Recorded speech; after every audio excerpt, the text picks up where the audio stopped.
Welcome back to my channel. My name is Dr. Anwar Youssef Dunbar, and this is Big Discussions 76 Sports. If you see fit, please like this video, please share it, and please subscribe. Again, that's if you see fit. I'm going to jump right in.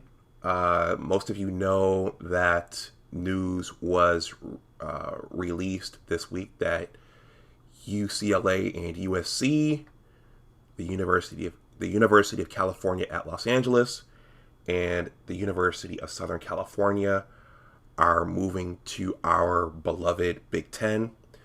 So now the Big Ten, instead of being the Midwestern Conference, we're going to have teams on both coasts, which makes absolutely no sense to me whatsoever.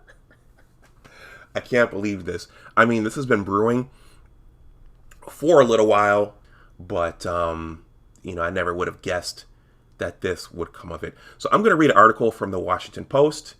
Hopefully, I know some people get a little frustrated and fidgety when things go too long, but I think that this is a good way to summarize what's happening and why the decisions were made. And I think it's a nice comprehensive discussion of what happened and what's going to happen going forward. So this is from the Washington Post.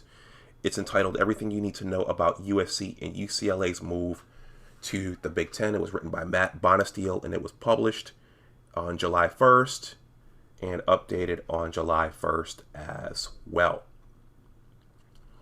College sports experienced yet another seismic shift Thursday when the Big Ten announced that it was adding USC and UCLA to its ranks starting in 2024.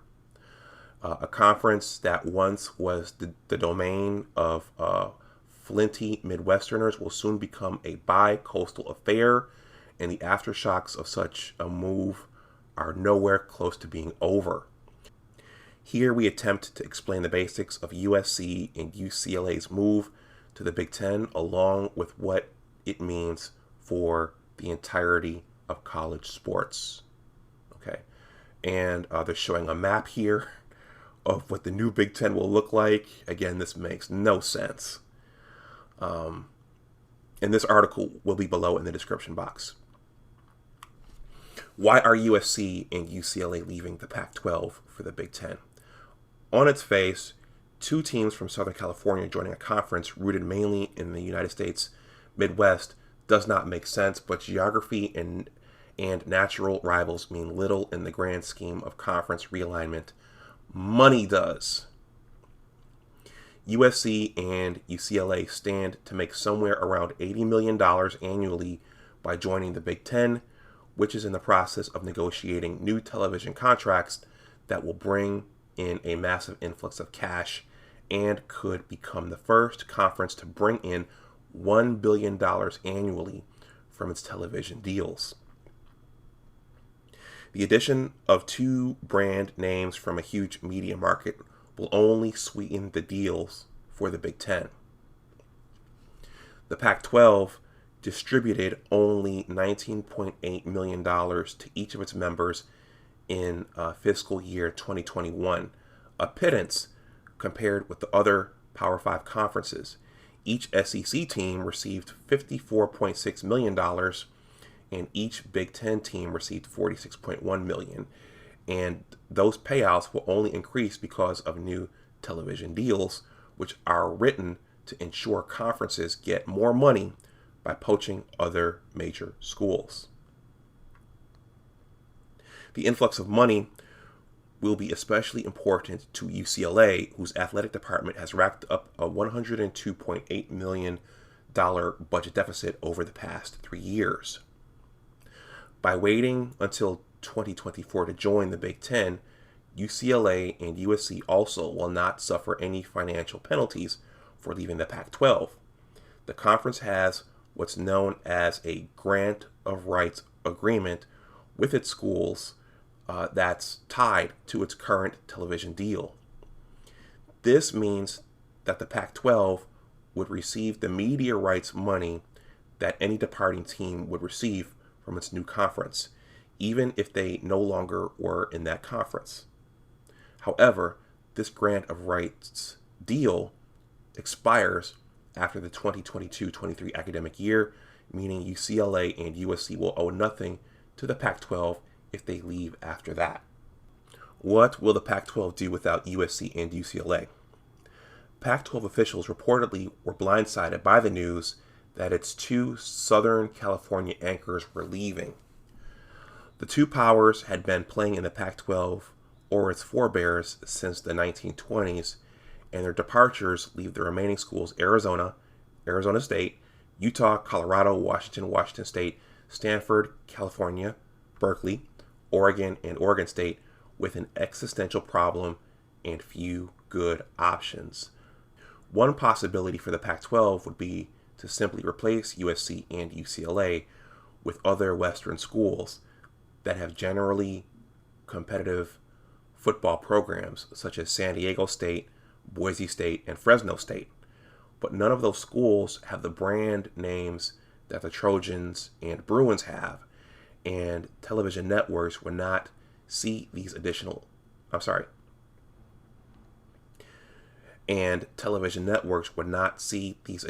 as worthy of massive rights deals. Another option would be to approach the Big 12 about some sort of merger. That conference already has dealt with crippling losses after Texas and Oklahoma announced that they would leave for the Southeastern Conference starting with the 2025 season. After that announcement, the Big 12 reportedly reached out to the Pac-12 about a merger, but was rebuffed. Instead, the Big 12 replaced those two football titans with Cincinnati, Brigham Young, Houston, and UCF. Again, this makes no sense. There's no more geography to this, which was part of the fun.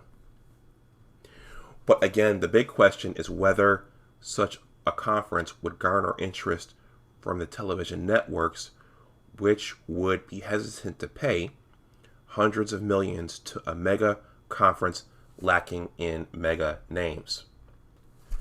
On Friday, the Pac-12 released a statement that said the conference will explore all expansion options. The 10 university presidents and chancellors remain committed to a shared mission of academic and athletic excellence on behalf of our student athletes. Is conference expansion over now? Don't expect conference expansion or realignment to stop with USC and UCLA leaving for the Big Ten. Another worry for the Pac-12 is that the Big Ten or Big 12 will try to poach more schools away from what is now a severely weakened conference.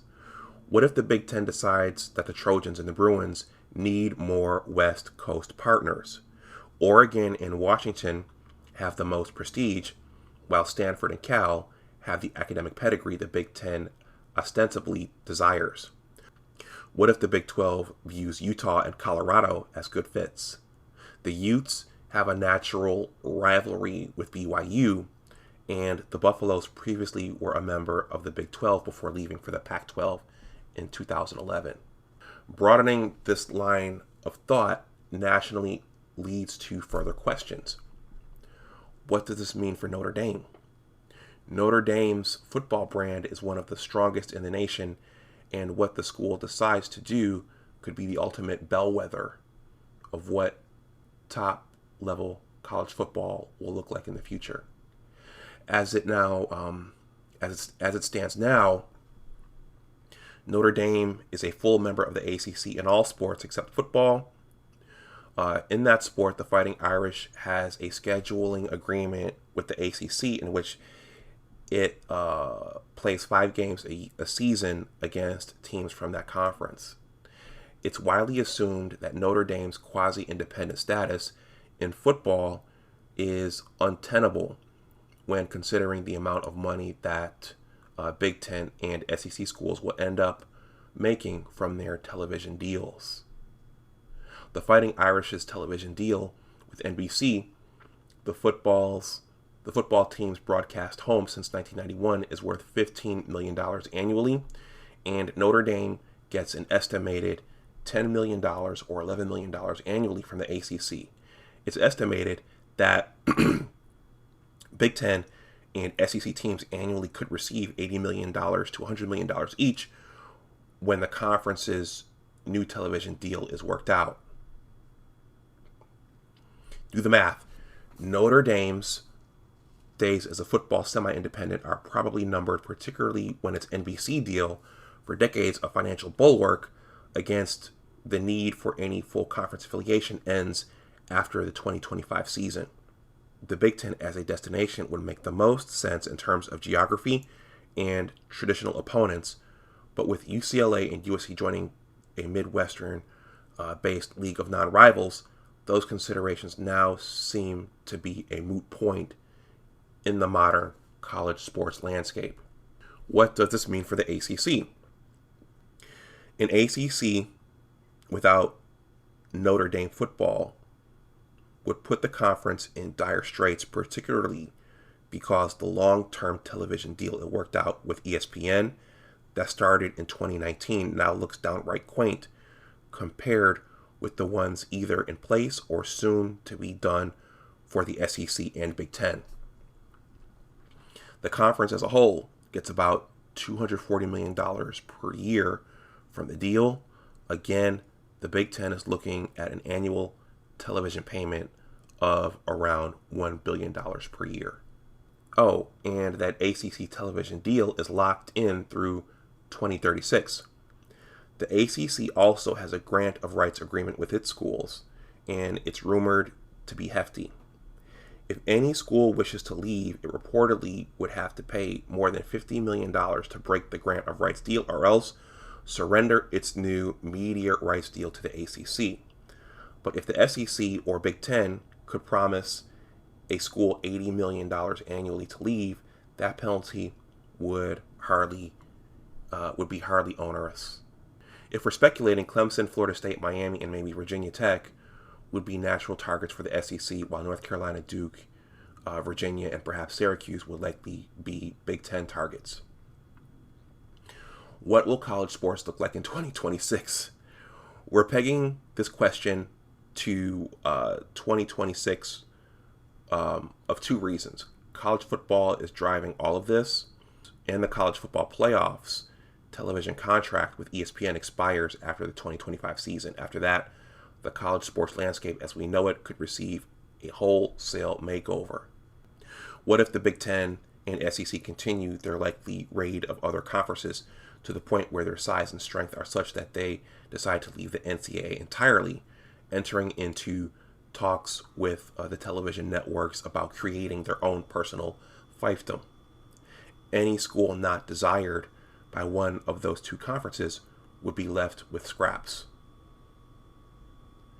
What if the Big Ten and SEC decide to break away from the NCAA, but bring along all 64 teams in the Power 5 conferences, the Big Ten, the SEC, the ACC, the Big 12, and the Pac-12, plus Notre Dame? There would be fewer teams left out, but still plenty of them. And let's not forget about college basketball, which doesn't bring in nearly the money that college football does, but still generates a lot of revenue, thanks in part to the NCAA's television contracts for its men's and women's basketball tournaments. The NCAA's deal with CBS and Turner Sports for the men's tournament runs through 2032. The NCAA's deal with CBS and Turner Sports for the men's tournament runs through 2032, and its Blue Bloods and Cinderellas format makes for compelling television every March. But what if all those Blue Bloods, basking in the prospect of further college football generated riches, decide to leave the NCAA and create their own tournament? It seems unthinkable now, but until yesterday, so did the prospect of USC and Rutgers being conference foes. Okay, so that was that article. That was entitled Everything You Need to Know About USC and UCLA's Move to the Big Ten. So yeah, everyone, to me, this is complete madness. When I got to the University of Michigan, That was Tom Brady's senior year. The Big Ten was a Midwestern conference. And you knew that you were going to play teams like Iowa and Wisconsin, Michigan State, and Ohio State. The furthest the Big Ten reached out to the Atlantic Ocean was Penn State, which was, based upon location, still arguably the Midwest. But then things got bizarre when we added Nebraska and Rutgers and Maryland and schools like that. And now we're adding USC and UCLA, which means we're going to have teams on both coasts, which means we're no longer a Midwestern conference. Now it's a complete United States conference, and the name Big Ten is just going to be for tradition and just for naming. It makes no sense whatsoever. But as the article said, this is all driven by money. This is all driven by, I guess, the need to compete and keep up with the SEC.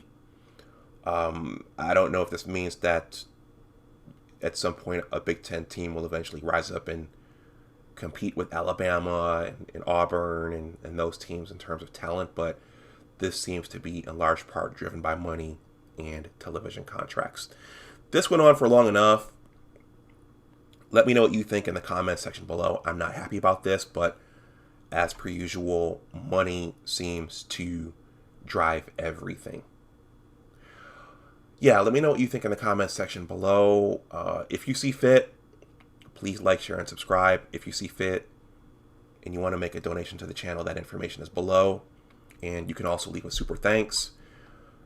Please consider joining the Big Words LLC Newsletter in addition to being a YouTube content creator. I am also a writer with 2 blogs working on a sports-related book. Everyone stay safe out there.